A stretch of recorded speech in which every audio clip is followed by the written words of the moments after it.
Printing from an Android phone takes about 10 seconds. And no, you do not need your printer's app.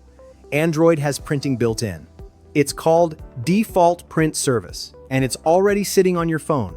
Open whatever you want to print, a photo, an email, a PDF. Tap the three dots or the share icon. Then tap Print. At the top, tap where it says Select a Printer. Yours should be listed.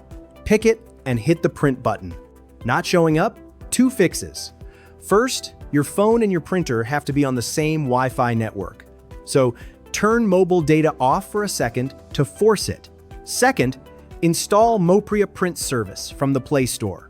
It's free, it's the standard almost every printer brand supports. And it finds printers Android sometimes misses on its own. Want to change paper size, color, or double-sided?